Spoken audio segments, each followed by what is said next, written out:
Aksyonan Mo Mission. Oras na para sa Aksyonan Mo Mission. Ang Arroz Con Hab-Hab dito sa may Agora Market sa San Juan ang ating aaksyonan ngayon. Aksyon na! Ako, Chef Aksyon, masarap talaga humigop ng sabaw ng nilagang baka. Oo, mukha nga susi pero dahil baka yan, siguradong masebo yan sa mga pinggan. Sinabi niyo pa, sebo talaga ang nilagang baka sa mga pinggan.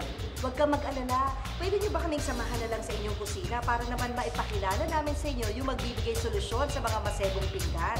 Tama-tama naman ang dating niyo. Halika, pasok kayo. Benny, masisebo nga talaga ang mga plato nyo. Ganyan talaga ang gusto namin, araw-araw. Huwag kang mag-alala dahil kasama na namin ngayon ang Action Stars.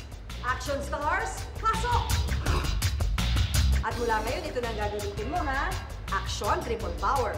Sa Action Triple Power, tanggal ang matinding sebo, mancha at amoy lansa. At sa isang sachet lang, libo-libong plato ang mahuhugasan. Salamat sa inyo at lalo na sa Action Triple Power. Tanggal na ang matitinding sebo sa aking mga hugasin. At ang laki pa ng matitipid ko dahil sa isang sachet lang, libo-libong plato ang mahugasan ko. At dahil ang Arroz Con Hab-Hab ay na-aksyonan na, etong para sa'yo din. At eto pa. Salamat sa Action. Arroz Con Hab-Hab dito sa Agora Market, na-aksyonan na! Hanggang sa susunod na Aksyonan Mo Mission.